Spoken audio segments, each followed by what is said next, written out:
जा, अब तू जो करने जा रहा है उसकी सजा तुझे भगवान ने दी है। जा, अब तुझे कुछ नहीं होगा।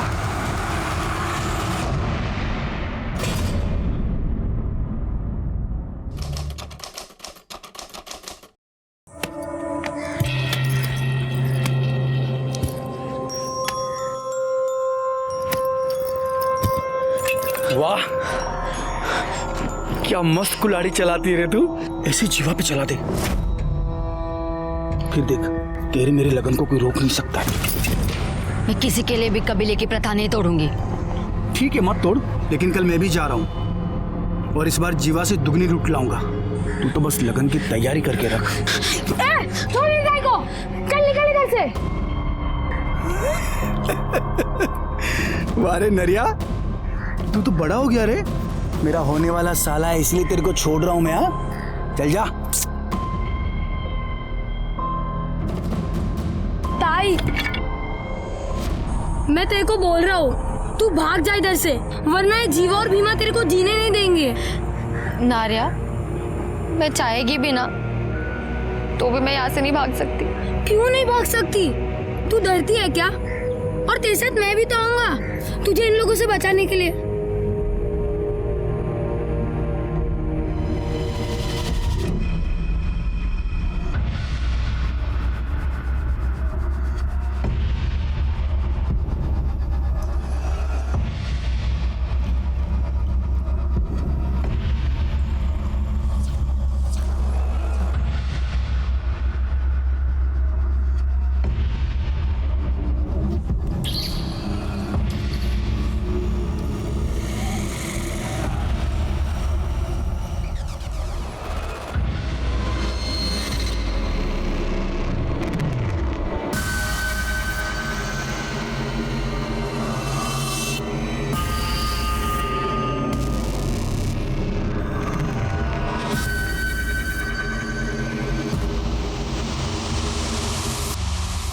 क्लियर होते आपका काम हो जाएगा। ठीक है, मैं कॉल करता हूं आपको। ओके।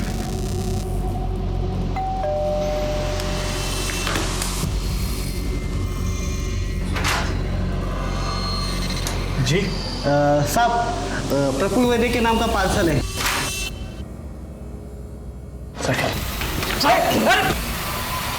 अरे कौन है आप लोग? अरे चुप! ये क्या कर रहे हो?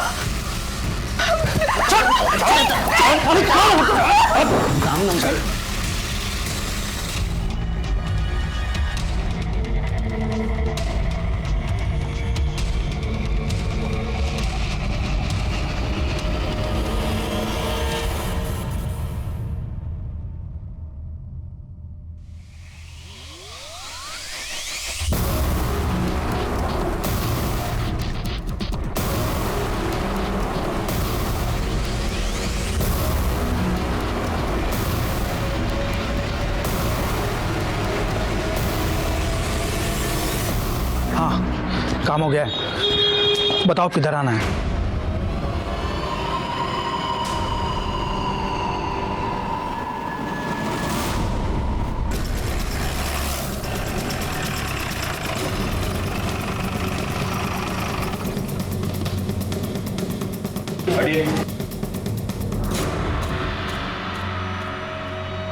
सर, प्रफुल्ल वैद्य की बॉडी अंदर बेडरूम में है। ये जिसने भी किया है उसका मकसद सिर्फ चोरी नहीं हो सकता।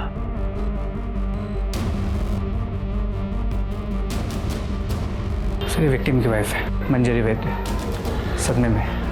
एक बात मेरे समझ में नहीं आ रही गायकवाड़, अगर मर्डरर ने प्रफुल्ल वैद्य का मर्डर कर दिया तो इन्हें क्यों छोड़ा? पाटिल मैडम, जरा उनसे बात करके देखो, आपको कुछ बता दिएगी। Okay sir.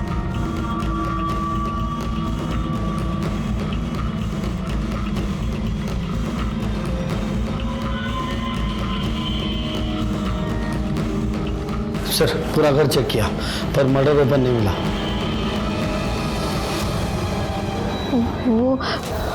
वो 4 लोग थे, उनमें से एक जबरदस्ती दूसरे कमरे में लेके गया। और मेरा मर क्या सोना ले जाऊं जा जाऊं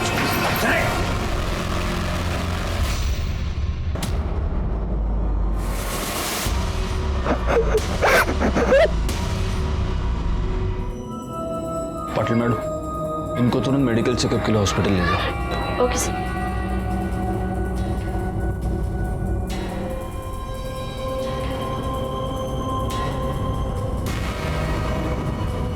गायकवाड़, चेक करो ये सीसीटीवी कैमरा चल रहा है कि नहीं, और अगर ये चल रहा है तो इसका फुटेज मंगवा लो, शायद इससे कुछ पता चल जाए। सर सजा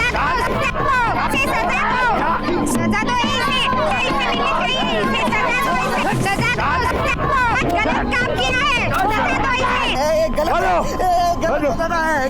दादा, ये पापी इसने अपने कबीले की प्रथा को तोड़ा है दादा। ऊंचा भाई वाली श्रम की है, इसको सजा मिलनी चाहिए दादा। मारो इसको, मारो मारो। अरे सब सजा मेरे को ही दोगे क्या? अरे मेरे को सजा दोगे तो इस भीमा को भी मिलनी चाहिए। अरे उसने भी उस औरत के पति को मारा है ना, तो वो भी पापी है ना। एक बार किया कुछ भी मत बोल। साला मैं नहीं मारता उसको तो वो मेरे को मार देता। मैं जो कुछ भी किया वो अपने बचाव के लिए किया। पाप ये किया है दद्दा, उस लाचार औरत पे जबरदस्ती करके।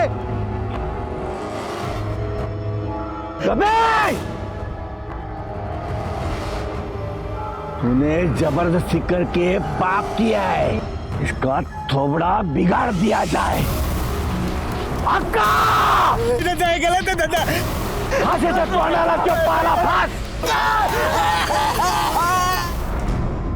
मंजीरी, मैं समझ सकता हूं कि आप काफी सदमे में हैं, लेकिन फिर भी कुछ सवाल हमें आपसे पूछने ही होंगे, इफ यू आर रेडी। आपके पति प्रफुल्ल एग्जैक्टली क्या काम करते थे? वो मनी लेंडर का काम करता था, इंटरेस्ट पे पैसा देता था। ये उस सामान की लिस्ट है जो आपके घर से चोरी हुआ था। क्या आप बता सकती हैं कि इस सामान की अप्रोक्सीमेटली वैल्यू कितनी होगी? 2 लाख कैश मिलाकर कुछ 15 लाख के आसपास का सामान होगा।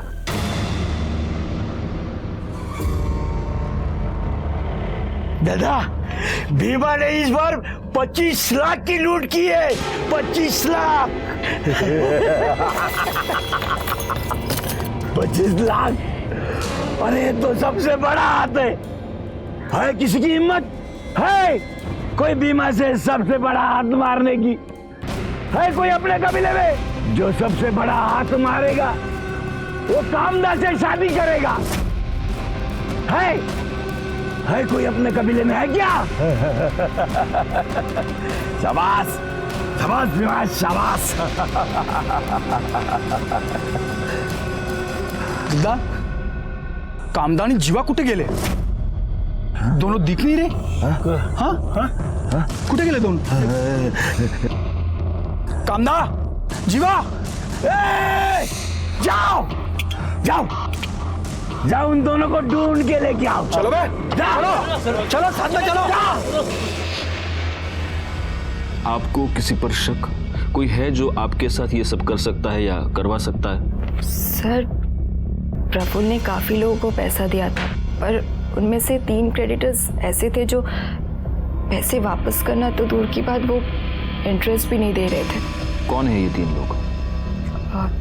दिवाकर और मंदा राउत, जिन्होंने घर खरीदने के लिए पैसे लिया था। दूसरा कमलेश अग्रवाल, जिसने बिजनेस के लिए पैसे लिया था। और तीसरी वो कमीनी पूनम चोपड़ा, जिसके साथ प्रफुल्ल का अफेयर चल रहा था। आपको कैसे पता कि आपके पति का उसके साथ अफेयर चल रहा था? क्योंकि वो दोनों रात भर फोन पर लगे रहते थे। इतनी रात को किससे बात कर रहे हो? जब भी पूछती थी हमेशा उल्टे सीधे जवाब देता था या टाल जाता था। फिर तो उसने घर लेट आना शुरू कर दिया।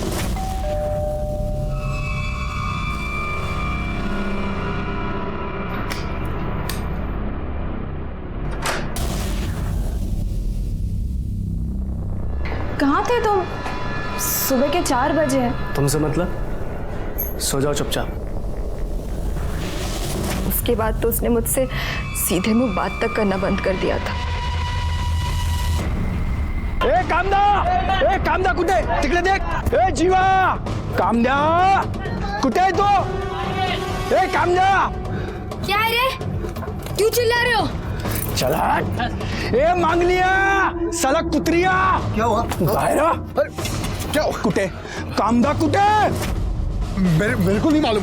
साले तूच पकाया ना उसको? नहीं, तूच पकाया ना? मेरे को नहीं कुछ मालूम। अब देख, पंचायत में दद्दा तेरे को क्या सजा सुनाते हैं। चल। ए मांगलिया, कुठे तुझी मुलगी? कुठे तुझी मुलगी? अरे बीमा, मैं तेरे को बोला ना, मेरे को नहीं मालूम। साला जीवा, मेरे को हरा नहीं सका तो धोखा किया मेरे को। कबीले की प्रथा को तोड़ा। नहीं छोड़ेगा नहीं मैं उसको, काट डालेगा मैं उसको, काट डालेगा मैं। छोड़ मेरे पापा को। मेरे पापा ने कुछ नहीं किया। वो जीवा ही ताई को भगा कर लेकर गए। इसको नहीं मालूम। काट डालेगा मैं, काट डालेगा मैं, काट डालेगा मैं, काट डालेगा मैं, काट डालेगा साले को।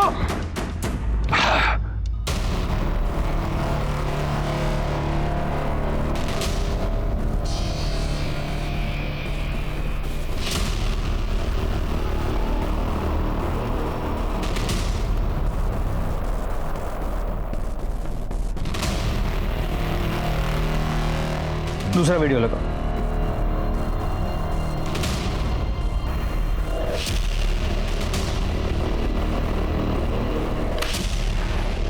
सर, ये दोनों चोरियां एक ही तरीके से की गई हैं। ये मंजरी के घर पे, फिर वाशी के सेक्टर 8 में 1 महीने पहले। और इस केस में भी घर में एक औरत मौजूद थी, लेकिन उसके साथ किसी ने भी कोई बदतमीजी नहीं की। इन दोनों केसेस में चोरों का हुलिया और मोडस ऑपरेंडी अहमदनगर के पास के जंगल के आदिवासियों का है। एक बात सोचने वाली है गायकवाड़, इस पहले वाले वीडियो में जब ये लोग अंदर घुसे, इस बंदे ने जो घर में है, इसने प्रोटेस्ट करने की कोशिश की, लेकिन फिर भी इन लोगों ने उसके साथ कुछ नहीं किया। जबकि यहाँ पर मंजरी ने ये कहा था कि प्रफुल्ल ने अपने आप को सरेंडर कर दिया था, लेकिन फिर भी उसका मर्डर हो गया। यहाँ पर भी एक औरत मौजूद थी, लेकिन उसके साथ कोई बदतमीजी नहीं हुई, कोई छेड़खानी नहीं हुई, जबकि वहां पर मंजरी के साथ हुआ है। मतलब आप कहना चाहते हैं कि ये दोनों काम अलग अलग गैंग्स का है? हाँ, ये गैंग्स भी अलग अलग हो सकते हैं और इनके लीडर्स भी। अब हमें वहीं चलकर देखना होगा कि इन लोगों ने आखिर कितने गैंग बना रखे हैं।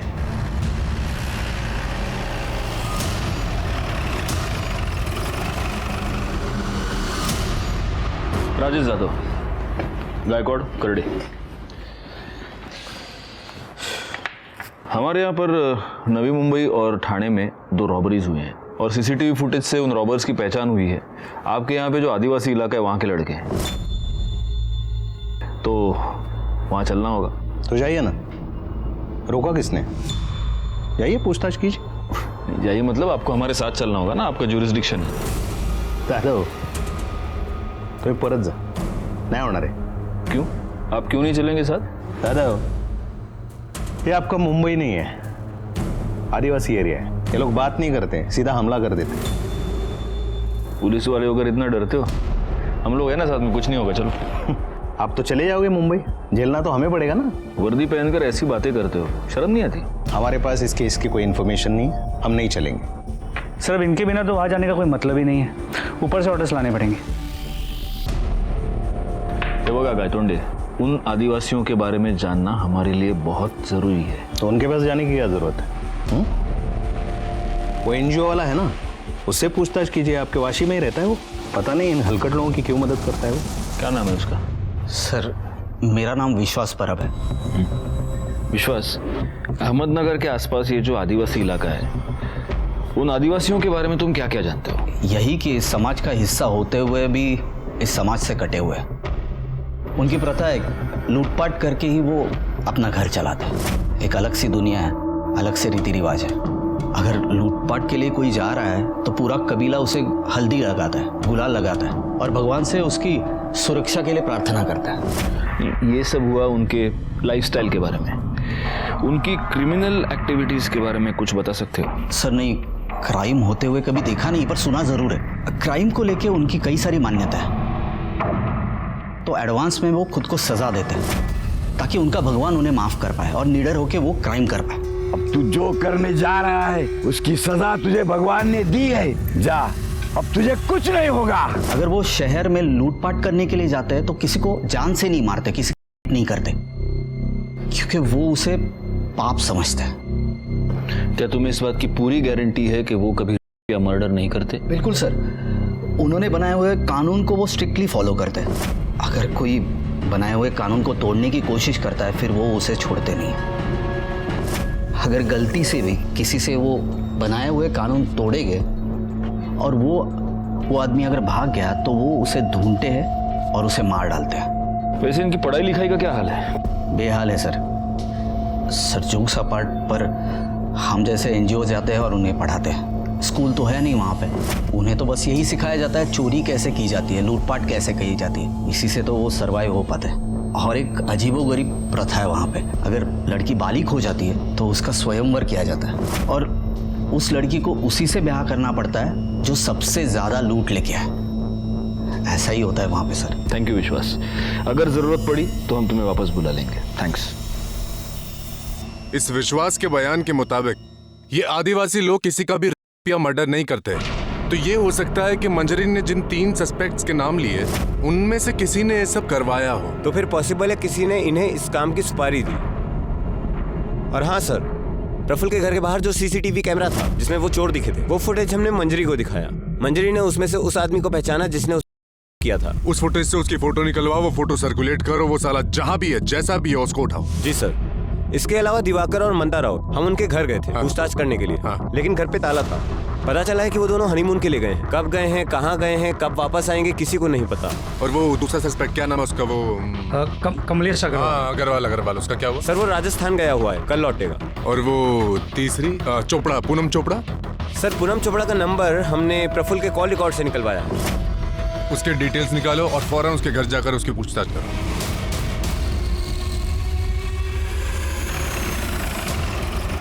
सर मंजरी झूठ बोल रही है। उसे अच्छी तरह पता है कि प्रफुल्ल मेरे भाई जैसा है।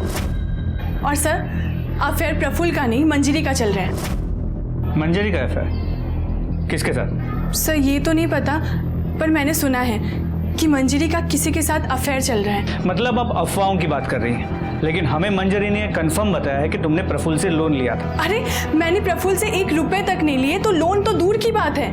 और सर मेरा बिजनेस अच्छा चल रहा है, मैंने उससे कोई पैसे नहीं लिए और उसके मर्डर में मेरा कोई हाथ नहीं है। बल्कि मुझे तो लगता है कि मंजरी ने ही उसे मरवाया है।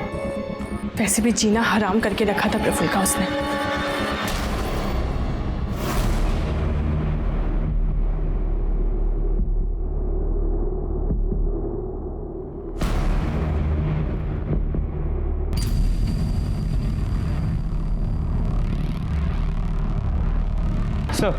सर चांसेस है कि पूनम सच कह रही है, क्योंकि जब हमने प्रफुल्ल के पड़ोसियों से पूछताछ की तो उन्होंने इस बात को कंफर्म किया कि प्रफुल्ल और उसकी बीवी के बीच किसी आदमी को लेकर अक्सर झगड़े होते थे। तो हो सकता है कि मंजरी ने और उसके बॉयफ्रेंड ने मिलकर प्रफुल्ल की सुपारी दी, क्योंकि इन आदिवासियों में तो मर्डर करना पाप है, फिर भी उन लड़कों ने प्रफुल्ल का मर्डर कर दिया।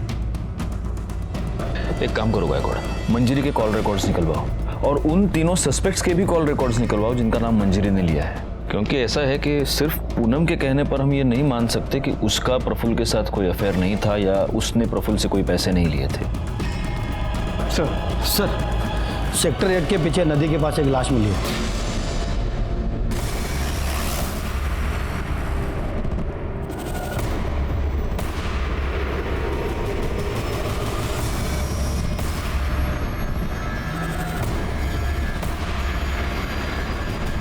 सर ये तो वही आदमी जो थाने के रॉबरी केस में दिखाई दिया। सर हमने पूरा एरिया चेक किया लेकिन कहीं भी फ़ोन, आईडी और मर्डर वेपन नहीं मिला। बॉडी को पोस्टमार्टम के लिए भेज दो। जी सर। गायकवाड़, इसकी पहचान तो हो चुकी है लेकिन इसका नाम हमें पता नहीं है। अब इसकी डिटेल्स जानने के लिए हमें उस आदिवासी कबीले में ही जाना पड़ेगा। लेकिन सर बिना लोकल पुलिस की मदद के हम वहाँ कैसे जा सकते हैं? एसपी साहब का लेटर है गायतोंडे, आपको हमारे साथ फुल कोऑपरेशन करना होगा और अगर आपने ऐसा नहीं किया तो सस्पेंड होकर आपको घर पे बैठना होगा।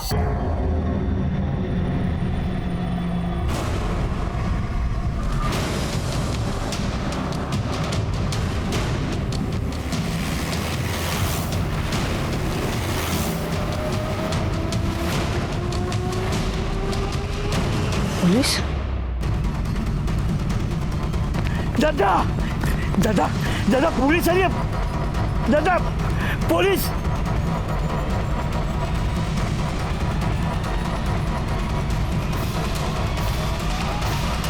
रुक जाओ साहब,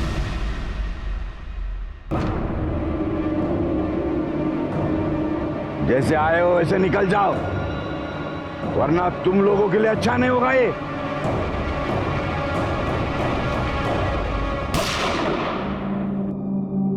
मेरा निशाना चूका नहीं है। अब एक कदम आ गया तो घुटने पे गोली मारूंगा और उसके बाद सीधा छाती पे गोली मारूंगा, समझे?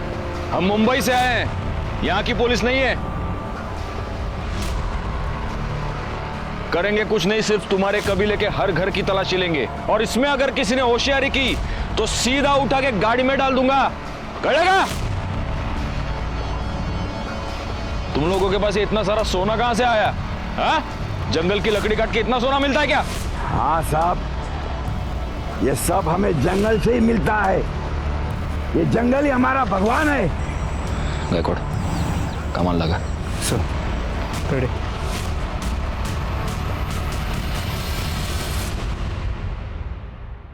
हाँ?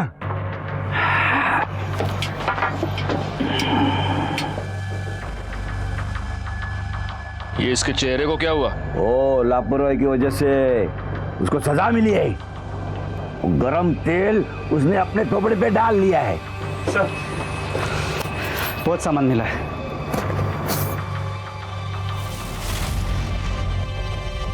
मंजरी की घर से जितना सामान लूटा गया था उसके डिस्क्रिप्शन के साथ ही पूरा सामान मैच करता है। सिर्फ एक फर्क है, मंजरी ने कहा था कि 2 लाख रुपए कैश चोरी हुए थे, इसमें 12 लाख। ये ऊपर का 10 लाख रुपया कहां से आया? हाँ? हमको क्यों पूछ रहे हो? जिसका है उसको पूछो। गायकवाड़, फोटो रखो है ना। इसने की ना चोरी? साहब, ये तो भीमा है, ये इधर नहीं है। ये मेरी ताई और जीवा को ढूंढने गए। जीवा ने मेरी ताई को जबरदस्ती उठा लिया। मेरी ताई को बचा लो ना। ये बच्चा क्या बोल रहा है? हाँ? वो हमारे कबीले की प्रथा है, जो बड़ा हाथ मारता है ना, उसके साथ वो लड़की की शादी कर देते हैं हम। वो जीवा ने प्रथा तोड़ दी। वो लड़की को लेके भाग गया, इसलिए उसके पीछे भीमा गया है वो। हाँ, दूसरी फोटो दिखाओ। यही है जीवा? साहब, जीवा और भीमा मेरी ताई को बहुत परेशान करते थे। वो उन दोनों से तंग आ गई थी। मैंने उसे बहुत बार बोला कि भाग जा, पर वो नहीं गई। अगर ऐसा है तो तुम्हारे भीमा ने अपना शिकार कर लिया है। जीवा की लाश मिली है हमें। दादा, भीमा ने अपना बदला ले लिया है। हाँ, भीमा भीमा भीमा भीमा भीमा भीमा भीमा भीमा भीमा भीमा भीमा।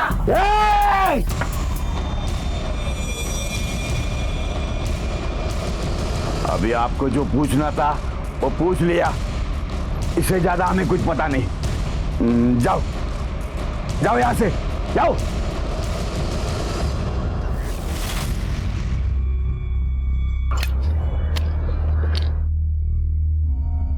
बहुत बात आ रहा है रे। अरे कुत्ता मरा होगा कोई, चल ना देखते हैं। ये वो कौन है? Hello police. सर, और इस तरफ।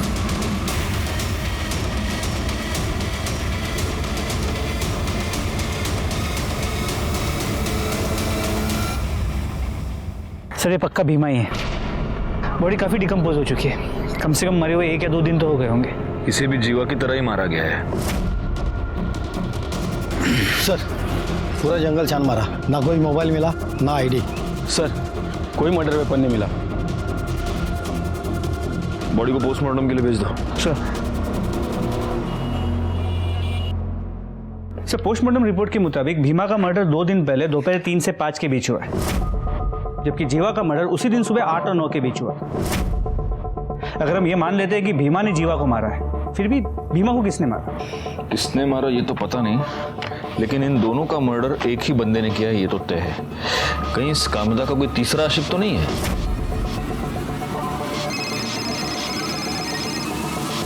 सर, कांस्टेबल वाघ। स्पीकर। बोला वाघ। नमस्ते सर, गणेश नगर से बोल रहा हूँ। आपने मंजरी वद्दी केस में इसका जो हुलिया बताया था, वैसा एक लड़का इधर रहने को आया है। हाँ सर, कल ही वो रूम उसने भाड़े से लिया है। सर, उसका चेहरा पहचानने में नहीं आ रहा, शायद जल गया है इसलिए। वाघ, उठा लो उसको। साहब, आपने दुष्कर्म किया साहब, लेकिन इसके लिए उसको दूसरे कमरे में नहीं लेके गए साहब। मैंने उसको दूसरे कमरे में ढकला तो उसका सर दीवार पे टकरा गया और बेहोश हो गई, और मैं अपने आप को रोक नहीं पाया और उसकी बेहोशी का फायदा उठाया साहब। अगर तूने उसका किया तो मेडिकल रिपोर्ट में आया कैसे नहीं? कैसे आता साहब? मैं कुछ करने से पहले ही मर गया। उसके अगले दिन आप सब लोग कबीले में आए, आपने मेरे को पहचान नहीं, तभी मैंने सोचा कि दूसरा किधर जाके अपनी जिंदगी नई तरीके से शुरू करूं। तू नई जिंदगी की शुरुआत करने नहीं गया था, तू भीमा का खून करने गया था। क्या भीमा मर गया? किसने किया साहब? तू हमको सवाल नहीं पूछेगा, हमको पता है भीमा का मर्डर तू नहीं किया है। नहीं सर। बता कामदा किधर है? नहीं साहब, मैंने कुछ नहीं किया साहब, मैंने भीमा का मर्डर नहीं किया साहब। साहब, मेरे को सच्ची नहीं पता है कामदा किधर है साहब, सच्ची नहीं पता। रिकॉर्ड, सच में ये लोग बड़े सख्त होते हैं। नहीं साहब। करडे फोडून टाकायला। मंजरी सच बोल रही है, इस बारके ने सच में उस पर अटेम्प्ट किया था। इसका मतलब मंजरी ने या उसके बॉयफ्रेंड ने प्रफुल्ल की सुपारी इन लोगों को नहीं दी थी। सर, करण गोवा की मैंने बैंक डिटेल चेक की है, उसमें एक इंपॉर्टेंट बात सामने आई है।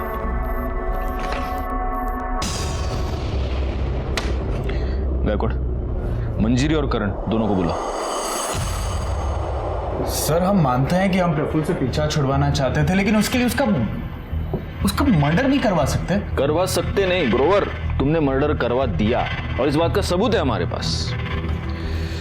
10 मार्च को आपने आपके बैंक अकाउंट से 12 लाख रुपए विड्रॉ किए, जिसमें से 10 लाख रुपए तुमने प्रफुल्ल की सुपारी के तौर पर दिए। सर, ये 12 लाख रुपए हमने प्रफुल्ल का मर्डर करवाने के लिए नहीं निकाले थे, प्रॉपर्टी का डाउन पेमेंट देने के लिए निकलवाए थे। अच्छा जी। और अब आप ये भी कहेंगे कि वो पेमेंट मैंने कैश में कर दी, इसलिए उसकी कोई रिसीट मेरे पास नहीं है। सर, करण सच बोल रहा है। हम कॉलेज टाइम से एक दूसरे से प्यार करते और साथ आना चाहते, पर हम उसके लिए किसी की जान नहीं ले सकते सर। आप कॉलेज टाइम से इससे प्यार करती हैं, तो शादी प्रफुल्ल से क्यों की? क्योंकि पापा ने ज़बरदस्ती करवाई थी। करण हमारी कास्ट का नहीं है और पापा इंटरकास्ट मैरिज के अगेंस्ट थे। जी सर। और फिर पता चला कि ये अपनी शादी से खुश नहीं। कैसे खुश होती? प्रफुल्ल मुझे अपनी बीवी नहीं, नौकर समझता था जो उसका घर संभालती है। प्रफुल्ल को हमारे बारे में पता चल गया और वो करण को लेकर मुझसे झगड़ा करता रहा, पर वो मुझे डिवोर्स भी नहीं देना चाहता था। बहुत इंटरेस्टिंग लव स्टोरी है तुम दोनों की, लेकिन जब तक ये केस सॉल्व नहीं हो जाता, तुम दोनों इस केस में हमारे लिए प्राइम सस्पेक्ट्स हो और इसीलिए शहर छोड़कर बाहर नहीं जा सकते, समझे? जी सर। सर, भीमा के कॉल रिकॉर्ड के मुताबिक मंजरी या करण, इन दोनों में से कोई भी उसके टच में नहीं था। और ये जो बाकी के 3 सस्पेक्ट्स हैं वो? सर, उनका हम पता कर रहे हैं। अच्छा, वो राउत कपल का हनीमून खत्म हुआ कि नहीं हुआ? नहीं सर, वो दोनों अब तक वापस नहीं आए हैं और दोनों का फोन भी स्विच ऑफ है। ये कौन सा हनीमून है? नहीं, मुझे तो लगता है ये कुछ गड़बड़ है। ये दोनों कुछ हनीमून वनीमून नहीं, ये जानबूझ के गायब हुए हैं। इन्हें ढूंढना पड़ेगा।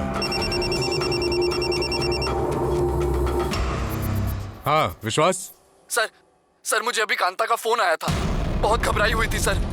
वो कह रही थी कबीले वालों ने उसे ढूंढ लिया है और वो अभी उसे लेके जा रहे हैं और मार डालेंगे।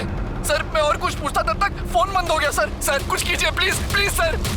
गायकवाड़, जल्दी से टीम इकट्ठा करो। सर।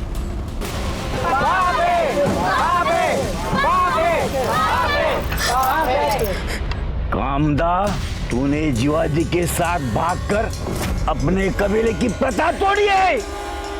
इसकी सजा इसे मिलेगी, जरूर मिलेगी, ताकि कबीले का कोई दूसरा भाग न सके। गायतोंडे, अपनी टीम लेकर तुम साटेना का पहुंचो, हम वहां पे मिलते हैं। हमें किसी भी हालत में कामदा को बचाना होगा। छोड़ दो मेरी ताई को।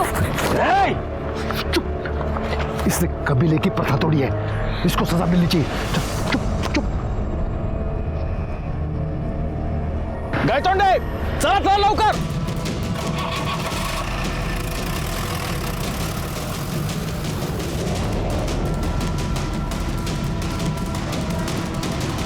इसका चेहरा ही नहीं, पूरा शरीर बिगाड़ दिया जाएगा ताकि अपने कबीले का कोई भी लड़का इसी सुंदरता की चक्कर में ना पड़े।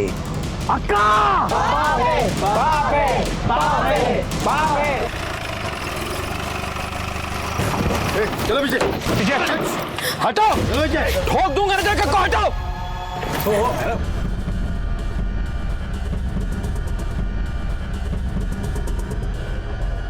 पाटिल भाई सोडवा दिला लवकर, बिठा उसको गाड़ी में।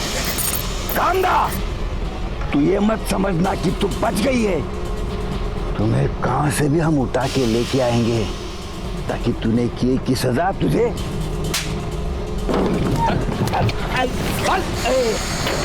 गाड़ी में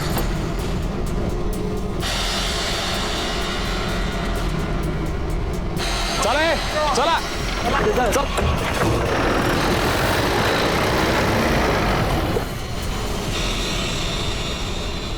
जब जीवा को पता चला कि भीमा ने उससे भी बड़ा हाथ मारा है तो मुझे जबरदस्ती अपने साथ मुंबई ले आया। यहाँ पर कहाँ रखा था उसने तुम्हें? क्या वाशी में कोई खोली थी, वहाँ लेके गया मुझे। बोला अगले दिन ही लगन बनाएगा मेरे साथ। मैंने उसको मना किया, उसको बोला ये सब गलत है, तो उसने मेरे साथ जबरदस्ती की, मेरे को चुप करा दिया। अगले दिन वो तैयारी करने गया, फिर लौटा ही नहीं। और उसी दोपहर को भीमा वहाँ आया, बोला कि जीवा का किस्सा खत्म, अब वो कभी वापस नहीं आएगा और अब वो मेरे साथ लगन बनाएगा। शाम को वो कहीं गया और वो भी वापस नहीं आया। मैं तब से वही बंद थी। तुमने आसपास किसी से मदद मांगने की कोशिश की? हाँ साहब, मैंने मांगी ना, मैंने दरवाजा पीटा, आजू बाजू के लोग आए और मुझे दरवाजा तोड़ के बचा लिया। तुमने पुलिस को फोन क्यों नहीं किया? साहब मैं डर गई थी, मुझे कुछ समझ में नहीं आ रहा था कि मैं क्या करूँ, किसके पास जाऊँ। मैं एनजीओ वाले साहब के पास गई, लेकिन कबीले वाले आके मुझे वहां से पकड़ लिया और अपने साथ ले गए, जहाँ से आप लोगों ने आके मुझे बचा लिया। साहब आपका बहुत मेहरबानी, आप सबका मेहरबानी। लेकिन दद्दा और वो भीमा मेरे को नहीं छोड़ेंगे, आप मुझे वहां पे वापस मत भेजना। देखो, भीमा और जीवा दोनों मर चुके हैं और रहा सवाल तुम्हारे दद्दा का, तो उसकी उतनी हिम्मत नहीं कि वो यहाँ पर आए और तुम्हें कुछ करे। इसलिए यहाँ पर तुम बिल्कुल सुरक्षित हो, कोई टेंशन मत लो। पाटिल भाई, इसको बाहर लेकर जाओ, चाय पानी पिलाओ। वड़ा पाव खाओगी? जाओ।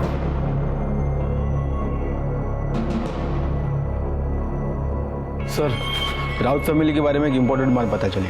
इन लोगों ने भी रॉबरी के एक दिन पहले अकाउंट से 10 लाख रुपए निकाले थे सर, लेकिन उन दोनों के फ़ोन अभी भी ऑफ है। तो हो सकता है कि प्रफुल्ल के मर्डर के साथ इनका भी कोई संबंध हो और इसीलिए अपना फ़ोन स्विच ऑफ करके अपने ही घर में छुप कर बैठे हो। बैकवर्ड एक काम करो, इनके एड्रेस पर जाओ और कंफर्म करो ये दोनों वहां पर है या नहीं। सर,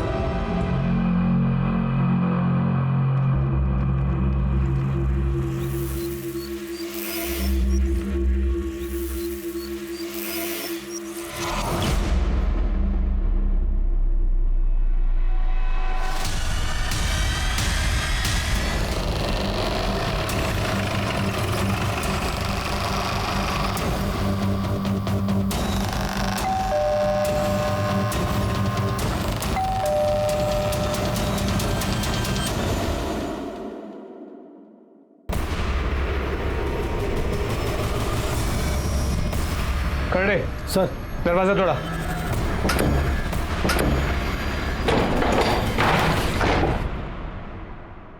करड़े सर, ऊपर चेक करो। पवार, पूरा घर चेक करो, देखो कोई है क्या।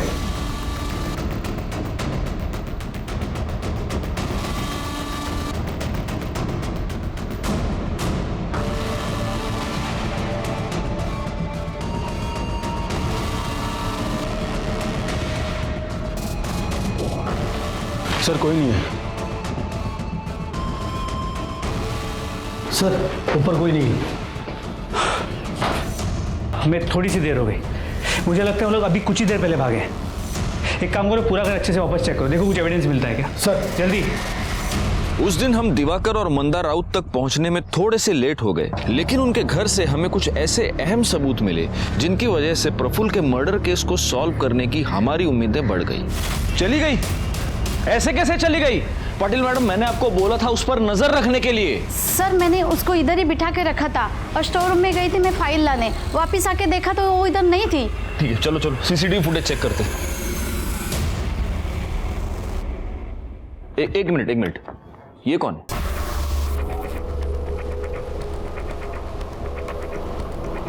इसके पीछे वो गई है। पाटिल मैडम, उसके फोन पर फोन कीजिए जल्दी। Okay sir. बार देखिए इमीडिएटली। तुम तक बाहर के कैमरे का फुटेज प्ले करो।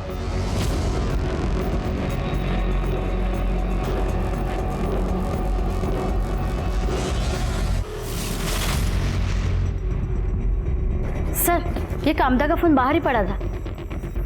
ये जरूर वो कबीले वाले ही है और ये उसको कबीले के पास ही लेके गए होंगे। इससे पहले कि ये लोग वहां पहुंचे हमें उन्हें पकड़ना पड़ेगा।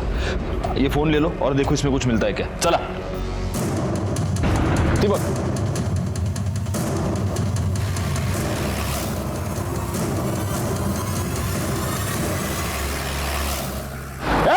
रुक!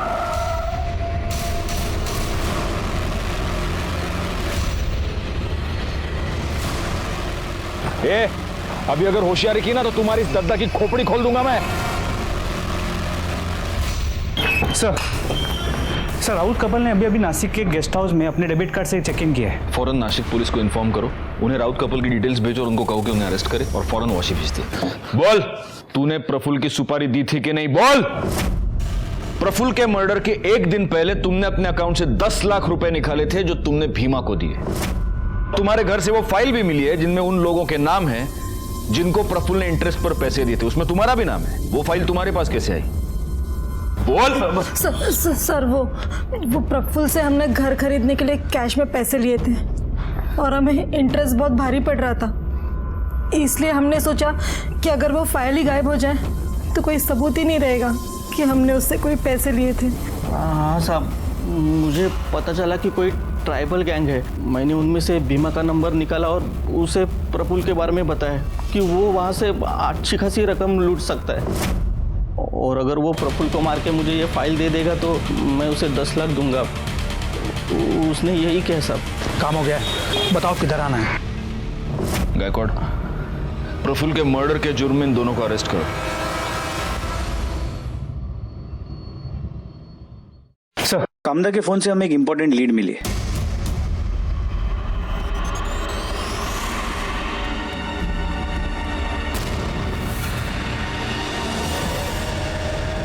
सर, मैं कामदा और मैं एक दूसरे से बहुत प्यार करते हैं सर। कबीले में जब मैं पढ़ाने जाता था तब हमें एक दूसरे से प्यार हो गया। तुम दोनों साथ रहना चाहते थे, लेकिन उसके लिए तुम्हें कामदा को उस कबीले से निकालना पड़ता, जो तुम्हारे लिए तो पॉसिबल नहीं था। तो तुमने जीवा और भीमा को यूज किया और उन दोनों को मार दिया। नहीं सर, मैंने किसी को नहीं मारा है। आपको कोई झूठ बोल रहा है सर। ये जब 13 मार्च को मेरे घर पे आई अचानक तो अरे कामदा, तुम अचानक से क्या हुआ? वो सब मैं बाद में बताती हूँ, अभी हमें यहाँ से भागना होगा। तुम चलो अभी। भागना होगा? क्या बोल रही हो तुम? ये तो खून के दाग है। तुम ठीक हो? तुम्हें कुछ हुआ नहीं है ना? हाँ मैं ठीक हूँ। अरे वो कबीले में बकरे की बलि दे रहे थे, ये उसी का है। तुम्हारे खून लगे कपड़े हमें इसके घर से मिले, उनको हम टेस्टिंग के लिए भेज देंगे तो हमें पता चल ही जाएगा कि उस पे जो खून लगा है वो बकरे का है या जीवा और भीमा का। देखो कामदा, बचने का कोई रास्ता नहीं है, इसलिए बेहतर होगा कि तुम खुद सब कुछ कबूल करो। मारती नहीं तो और क्या करती साहब। मैं विश्वास के साथ लगन बनाना चाहती थी, पर दद्दा, पूरे कबीले वाले, जीवा, भीमा सब मेरे पीछे पड़े हुए थे, जैसे मैं कोई इंसान नहीं, कोई इनाम हूँ जिसका कोई सपना नहीं, कोई दिल नहीं। मैं ये जानती थी कि मैं कबीले से कभी अकेले नहीं निकल पाऊंगी, इसलिए जब भीमा लूट के लिए गया, मैं जीवा से बोली, जीवा मैं तुझसे बहुत प्यार करती हूँ और लगन भी करना चाहती हूँ। तू अगर मेरे साथ भागने के लिए तैयार है तो मैं ये प्रथा व्रता सब छोड़ दूंगी। फिर हम लोग दोनों भाग के नवी मुंबई आ गए। मुझे विश्वास के पास जाना था। हम ना एक काम करते हैं, एनजीओ वाले साहब की मदद ले लेते हैं, वो हमारा लग्न करवा देंगे। मैं उनसे बात कर लेती हूँ, हम कल जाके उनसे मिल लेंगे। ठीक है।